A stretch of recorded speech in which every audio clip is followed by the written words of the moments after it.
Hello guys, কেমন আছো সবাই? আমি তো খুব ভালো আছি।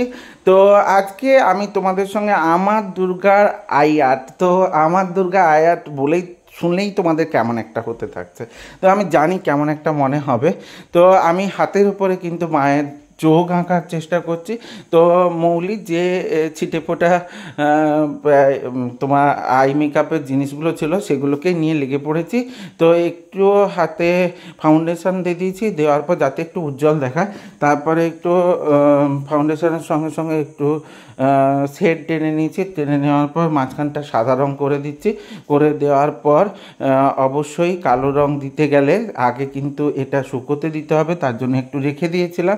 তো আমি কিন্তু পাটে পাটে করেছি, কারণ না শুকোলে ওটা করা যাবে না, হাতের ওপর একটু বেশি টাইমই লাগে। তো শুকিয়ে যাওয়ার পর আমি কালো দিয়ে কিন্তু চোখটা এঁকে নেওয়ার চেষ্টা করছি, আর মাঝখানে একটা টিপ দিয়ে দিয়েছি। তো কনসেপ্টটা একদমই আলাদা, এটাও বলছি এটাও একটা ডিফারেন্ট আর্ট স্টাইল। তো এই আর্ট স্টাইলটা আমার এইরকম ডিফারেন্ট এক্সপেরিমেন্ট করতে খুবই ভালো লাগে, কারণ এগুলো আমার খুবই ভালোবাসার একটা জায়গা বলতে পারো, এবং খুবই পছন্দের জায়গা। তো এগুলোকে আমি কখনোই করতে ভুলে যাই না, কারণ এগুলো পছন্দের জায়গাগুলোকে কখনো হারিয়ে ফেলা উচিত নয়, অবশ্যই সেগুলোকে ধরে রাখা উচিত। তাই আমি দেখো চোখটা এঁকে নিচ্ছি, এবং এঁকে নেওয়ার পর চোখের তারা আঁকার জন্য কালো দিয়ে একটা তারা এঁকে নিচ্ছি। তো নেওয়ার পর মাঝখানে কিন্তু একটু রেডিশ শেপ দেব, কারণ একটু কালো কালো যাতে ব্রাউনিশ একটা ভাব আসে। তো প্রথমে কালো দিয়ে পুরোটা এঁকে নিচ্ছি। তো চোখটা কেমন হচ্ছে অবশ্যই জানিও। তো তোমাদেরও আর কি কনসেপ্ট আছে, কী কীভাবে করলে আরও ভালোভাবে হতে পারে সেটাও একটু জানিয়ে দিও। অবশ্যই আমি চেষ্টা করব তোমাদের সেই পছন্দের জিনিসগুলো পছন্দভাবে করার। তো এরপরে চোখের নিচে একটু শেড টেনে দিচ্ছি, কালো দিয়ে শেড দিয়েছি কারণ যাতে একটু বেশিই ফোটে, তো কালো দিয়ে শেড দিলাম। তো আমারই বাম হাতে, আমি ডান হাত দিয়ে করছিলাম। তো কেমন লাগছে বলো, অবশ্যই খানিকটা তো বোঝাই যাচ্ছে কেমন হতে চলেছে। তো তোমাদের যেমন লাগবে অবশ্যই আমাকে কমেন্টের মাধ্যমে জানিও। তো ভালো খারাপ যে কোনো কমেন্টই করো, তো অবশ্যই সেটা আমার ক্ষেত্রে প্রচুর পরিমাণ উপযোগী হবে, যাতে ওগুলো একটা একটা না বোঝা যায়। আমি মাঝে মাঝে একটু হালকা করে ছোট ছোট শেডও দিয়ে দিচ্ছি, যাতে ব্যাপারটা একটু স্মোকি আইজের মতো দেখায়। তো স্মোকি আইজের মতো দেখাবে বলে সেইভাবে একটু শেড দিয়ে দিলাম। দিয়ে দেওয়ার পর কিন্তু আমি রেড দিয়ে একটু চোখের ভেতরে টেনে দেব। তো দেখো রেড দিয়ে টেনে দিচ্ছি। তো দেওয়ার পর এবং চোখের তারাটাতেও একটু রেডি শেপ দিয়ে দেবো। তো তোমাদের এই কনসেপ্টটা কেমন লাগছে বলো।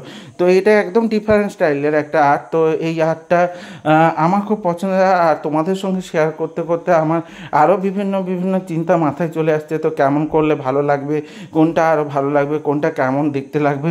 তো সেই রকম একটা একটা আর্ট আমি করার চেষ্টা করছি, এবং কালো দিয়ে ভালো করে ফুটিয়ে নেওয়ার চেষ্টা করছি। এরপরে সাদা দিয়ে দেখো চোখের নিচে একটা চাঁদ এঁকে নিচ্ছি, যেমনভাবে মা দুর্গার চোখে থাকে তৃতীয় নয়নের জায়গায়, এবং সাদা দিয়ে একটু তেজ বেরোচ্ছে বা তেজের রশ্মি বেরোচ্ছে সেটা করে নিচ্ছি, এবং নিচে কিছু শিউলি ফুল এঁকে নিচ্ছি। তো শিউলি ফুলগুলো দেওয়ার কারণ আমার এখানে শিউলি ফুল নেই, তো শিউলি ফুল থাকলে অবশ্যই শিউলি ফুলই দিতাম, কিন্তু যেহেতু নেই তাই এঁকে নেওয়ার চেষ্টা। তো আর গান একটাও আছে, তো শিউলি ফুলের ননদ, এটা আমার খুবই ভালো লাগে ওই গানটা। তো তোমরা কে কে ওই গানটা শুনেছো অবশ্যই জানিও। তো এই ভিডিওটাও তোমাদের ক্ষেত্রে কেমন লাগলো আর কনসেপ্টটাও কেমন লাগলো অবশ্যই জানো।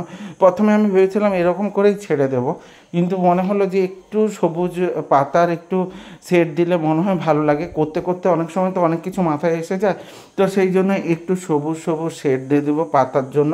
তো এটা মাথায় এসেছিলো বলে লাস্টেই করেছি, ওটা প্রথমে কিন্তু আমার ভাবনাতে ছিল না। তো করতে গিয়ে মনে হলো যে একটু সবুজ শেড দিয়ে দেওয়া ভালো, তাহলে আরও ব্যাপারটা ফুটে উঠবে, তার জন্য সবুজ শেড দিয়ে দিলাম। তো বসে বসে করছিলাম, বেশ সময়গুলো ভালো কাটছে, আর তোমাদের সঙ্গে শেয়ার করতে পেরে আরোই ভালো কাটছে। তো যদি ভালো লেগে থাকে এই ভিডিওগুলো অবশ্যই লাইক কমেন্ট শেয়ার করে দিও, আর যদি ইউটিউব থেকে কেউ দেখো তাহলে অবশ্যই সাবস্ক্রাইব করে দিও, এবং সাথে বেল আইকনটা ক্লিক করে দিতে ভুলে যেও না। তো যদি না বেল আইকনটা ক্লিক করে দাও তাহলে আমার ভিডিওগুলো তোমার সামনে প্রথমে আসবে না। তো আমি চাই আমার ভিডিওগুলো তোমার সামনে সবার প্রথমে আসুক। তো এইভাবে আমাকে ভালোবাসা দিও এবং সঙ্গে থেকো। তো দেখা হচ্ছে পরবর্তী একটা নতুন ব্লগের সাথে। এবং নতুন সকালের সাথে। তো এইভাবে আমার সঙ্গে জুড়ে থেকো, ভালো থেকো এবং কমেন্টের মধ্যে জানিও যে কেমন লাগছে, কী রকম করলে ভালো হতো। এইভাবে সাথে থেকো, সঙ্গে থেকো, জুড়ে থেকো, ভালো থেকো। টাটা।